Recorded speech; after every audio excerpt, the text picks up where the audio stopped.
Right, ಈ ಬಗ್ಗೆ ಮಾತನಾಡೋದಕ್ಕೆ ಮೈಸೂರು ಶಾಸಕರಾಗಿರ್ತಕ್ಕಂಥ ಶ್ರೀವತ್ಸ ಅವರು ಸಂಪರ್ಕದಲ್ಲಿದ್ದಾರೆ. ಸರ್ ನಮಸ್ತೆ, ಅರವಿಂದ್ ಮಾತಾಡ್ತಾ ಇದ್ದೀನಿ. ಸರ್ ನಮಸ್ತೆ. ಸರ್, ಇತ್ತೀಚಿನ ವರ್ಷಗಳಲ್ಲಿ ಮೈಸೂರಿನಲ್ಲಿ ಹೀಗಿರಲಿಲ್ಲ ಪರಿಸ್ಥಿತಿ. ಈಗ ಪೊಲೀಸರು ಅಂತಂದರೆ ಭಯನೇ ಇಲ್ಲ. DCP ಕಾರ್ಗೆ ಕಲ್ಲು ತೂರ್ತಾರೆ ಅಂತಂದರೆ ಯಾಕೆ ಸರ್ ಈ ಥರ ಬದಲಾಗ್ತಾ ಇದೆ ಮೈಸೂರು ದಿನದಿಂದ ದಿನಕ್ಕೆ ಅಂತ? ಅಲ್ಲ, ಮೈಸೂರು ಅಷ್ಟೇ, ಇಡೀ ರಾಜ್ಯದಲ್ಲಿ ಪೊಲೀಸರ ಬಗ್ಗೆ ಭಯನೇ ಹೊರಟೋಗಿದೆ.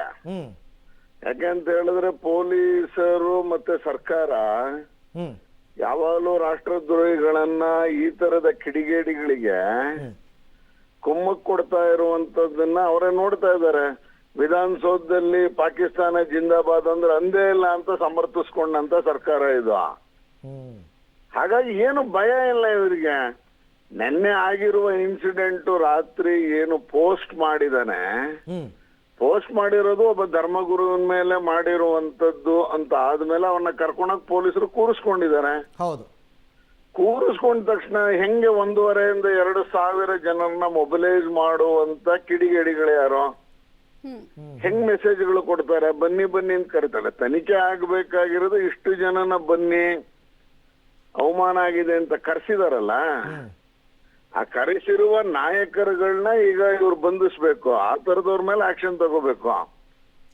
ಪೊಲೀಸರ ಮೇಲೆ ಹಲ್ಲೆ ಮಾಡ್ತಾರೆ, ಪೊಲೀಸ್ ಜೀಪ್ಗೆ ಕಲ್ಲು ತೂರಾಟ ಮಾಡ್ತಾರೆ, 15 ಜನ ಪೊಲೀಸರಿಗೆ ಗಾಯ ಆಗಿದೆ.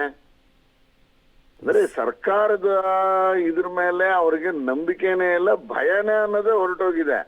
ಫಾರ್ಚುನೇಟ್ಲಿ ಪೊಲೀಸರು ಸ್ವಲ್ಪ ಅಲರ್ಟ್ ಆಗಿದ್ರು. ನಿನ್ನೆ ಒಂದಷ್ಟು ಮಾಡಿದ್ದಾರೆ, ಟಿಯರ್ ಗ್ಯಾಸ್ ಮಾಡಿದ್ದಾರೆ. ಆದ್ರೆ ಜನ ಸೇರ್ಸಿಕ್ಕಾದ್ರೆ ಹೆಂಗ್ ಬಿಡ್ತಾರೆ? ಪೊಲೀಸ್ ಸ್ಟೇಷನ್ ಸುತ್ತಮುತ್ತ 1,500-2,000 ಜನನ ಆದ್ರೂ ನೋಡಿ ಎಲ್ಲ ಅನಕ್ಷರಸ್ಥರನ್ನ ಸೇರಿಸಿ ಈ ತರ ದೊಂಬಿ ಮಾಡಿಸುವಂತದಕ್ಕೆ ಪ್ರಯತ್ನ ಮಾಡಿರುವ ನಾಯಕರುಗಳನ್ನ ಅರೆಸ್ಟ್ ಮಾಡ್ಬೇಕಲ್ಲ.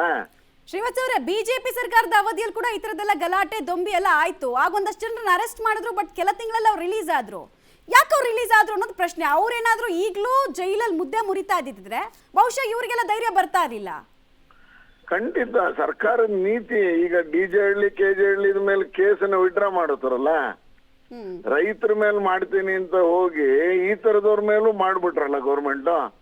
ಭಯ ಅನ್ನೋದಿಲ್ಲ. ಹೋಮ್ ಮಿನಿಸ್ಟರ್ ಕಂಡ್ರೆ ಅಥವಾ ಪೊಲೀಸರು ಕಂಡ್ರೆ ಹಿಂದೆಲ್ಲ ರೌಡಿಗಳು ಪೆರೇಡ್ ಆಗ್ತಾ ಇತ್ತು. ಈಗ ಯಾರ್ ಕಂಡ್ರೂ ಭಯ ಇಲ್ಲ. ಅದ್ರಲ್ಲೂ ಮೈಸೂರು ಅಂತ ಜಾಗದಲ್ಲಿ, ಅದು ಉದಯಗಿರಿ ಸ್ಟೇಷನ್ ಮುಂದೆ 1,500 ಜನ ಸೇರ್ತಾರೆ. 4 ಕಡೆ ನಾಕಾಬಂದಿ ಮಾಡ್ಬೇಕಾಗಿತ್ತು. ಬ್ಯಾರಿಕೇಡ್ ಹಾಕಿ ಪೊಲೀಸ್ ಸ್ಟೇಷನ್ ಸುತ್ತಮುತ್ತ ಬರ್ದಿದ್ದಂಗೆ ತಡಿಬಹುದಾಗಿತ್ತು. ಯಾವಾಗ 100-150 ಜನದ ಮೇಲೆ ಸೇರ್ತಾರೆ ಅಂತ ಗೊತ್ತಾಗುತ್ತೆ, ಆ ಕ್ಷಣದಲ್ಲಿ ಮಾಡ್ಬೋದಾಗಿತ್ತು. ನೋಡಿ, ಗಲಾಟೆಗೆ ಕಾರಣ ಹುಡುಕಿದ್ದಾರೆ. ಯಾಕೆಂದ್ರೆ ನೆನ್ನೆ ಮಹಾಕುಂಭ ಮೇಳ ನೆನ್ನೆ ಪ್ರಾರಂಭ ಆಗಿದೆ ಮೈಸೂರು ಜಿಲ್ಲೆಯಲ್ಲಿ. ಯಾವ ಸಂದರ್ಭದಲ್ಲಿ ನಮ್ದು ಹಬ್ಬ ಹಿಂದೂ ಧಾರ್ಮಿಕ ಕಾರ್ಯಕ್ರಮ ನಡೆಯುತ್ತೋ ಅವ್ರಿಗೊಂದು ನೆಪ ಬೇಕಾಗಿತ್ತು. ಯಾಕಂದ್ರೆ ಪ್ರಯಾಗ್ರಾಜಲ್ಲಿ ಅದ್ಭುತವಾದಂತ ಜನ ಸೇರಿದ್ದಾರೆ. ಸರ್, ಟಿ ನರಸೀಪುರದಲ್ಲೂ ಶುರುವಾಯ್ತಲ್ಲ, ಅದನ್ನೊಂದು ನೆಪ ಇಟ್ಕೊಂಡು ನಿನ್ನೆ ನಮ್ಮ ಮೇಲೆ ಬೀಳುವಂತದ್ ಮಾಡಿದ್ದಾರೆ. ತಪ್ಪೆ ಯಾರು ಪೋಸ್ಟ್ ಮಾಡಿದ್ರು ತಪ್ಪೆ. ಅವನನ್ನ ಕಾನೂನು ಕ್ರಮ ತಗೊಳತ್ತೆ. FIR ಹಾಕ್ತಾರೆ, ಒಳಗ್ ಹಾಕ್ತಾರೆ. ಅದು ಕಾನೂನು ಅದ್ರದ್ದೇ ಆದಂತ ರೀತಿಲಿ ನಡೆಯುತ್ತೆ. ಆದ್ರೆ ಜನ ಮೊಬಿಲೈಸ್ ಮಾಡಿ ಜನಗಳನ್ನ ಪ್ರಚೋದಿಸಿ ಪೊಲೀಸ್ ಸ್ಟೇಷನ್ ಕಲ್ಲು ಹೊಡಿಯೋದು, 14 ಚೀಲ ಕಲ್ಲಿಟ್ಕೊಳ್ಳೋದಲ್ಲಿ ಸಾಧ್ಯ ಆಯ್ತು. ಚೀಲ ಕಲ್ಲು ಹೆಂಗ್ ಬರಕ್ ಸಾಧ್ಯ ಆಯ್ತು ಅಲ್ಲಿ ಗೋಣಿ ಚೀಲದೊಳಗೆ? ಸರ್ಕಾರದ ಬಗ್ಗೆ ಪೊಲೀಸರ ಬಗ್ಗೆ ಭಯ ಅನ್ನೋದೇ ಹೊರಟೋಗಿದೆ. Yes, thank you sir. Shrivatsa ಅವರು ಧನ್ಯವಾದ. ಕೃಷ್ಣರಾಜ ಕ್ಷೇತ್ರದ ಶಾಸಕರು ಶ್ರೀವತ್ಸ ಅವ್ರು ಹೇಳೋ ಪ್ರಕಾರ ಕೆಲವೊಂದು ಲಿಂಕ್ಸ್ ಕೊಟ್ರಪ್ಪ ಅವರು. ಹಿಂದೂ ಹಬ್ಬಗಳು ಜೋರಾಯಿತು, ಹೆಚ್ಚೆಚ್ಚು ಪ್ರಚಾರಕ್ಕೆ ಬಂತು ಅಂದ ತಕ್ಷಣ ಶುರು ಮಾಡ್ತಾರೆ. ಈಗ ಮೈಸೂರಿನಲ್ಲಿ ಕುಂಭಮೇಳ ನಡೀತಾ ಇದೆ, ಟಿ ನರಸೀಪುರದಲ್ಲಿ. ಅದನ್ನು ಸಹಿಸ್ಕೊಳ್ಳೋಕ್ಕಾಗ್ತಿಲ್ಲ ಇವರಿಗೆ. ಒಂದು ಕಾರಣ ಇತ್ತು, ಆ ಕಾರಣ ಇಟ್ಕೊಂಡು ದಾಂಧಲೆ ಮಾಡಿದ್ದಾರೆ. ಸರ್ಕಾರವೇ ಇವ್ರಗಳ ಮೇಲಿನ ಕೇಸನ್ನು ವಾಪಸ್ ಪಡ್ಕೊಂಡಾಗ ಇನ್ನೇನು ಮಾಡ್ತಾರೆ? ಸೊ ಇದಕ್ಕೆ ನೇರವಾಗಿ ಕಾರಣ ಸರ್ಕಾರ ಅಂತಕ್ಕಂಥದ್ದು ಶ್ರೀವತ್ಸ ಅವರ ಆರೋಪ. ಒಂದು ರೀತಿಯಲ್ಲಿ ಗಲಾಟೆ ಆಗೋದಕ್ಕೆ ಅದು ಯಾವುದೋ ಒಂದು ಪೋಸ್ಟ್, ಈವನ್ DJ ಹಳ್ಳಿ KJ ಹಳ್ಳಿ ಗಲಾಟೆ ಶುರುವಾಗಿದ್ದು ಒಂದು ಪೋಸ್ಟಿಂದನೇ. ಆ ಶಾಸಕರ ರಿಲೇಟಿವ್ ಯಾರೋ ಏನೋ ಒಂದು ಪೋಸ್ಟ್ ಹಾಕಿದ್ದ ಅಂತಂದ್ಬಿಟ್ಟು ಆಗ ಶುರುವಾದ ಗಲಾಟೆ. ಒಂದು ಕಾರಣ ಬೇಕು ಅವರಿಗೆ. ಆ ಕಾರಣವನ್ನು ಇಟ್ಕೊಂಡು ಪೊಲೀಸರನ್ನು ಟಾರ್ಗೆಟ್ ಮಾಡೋದು. ಯಾಕೆ ಅಂತಂದರೆ ಪೊಲೀಸರಿಗೆ ನಮ್ಮ ಮೇಲೆ ಭಯ ಬರಲಿ ಅಂತ.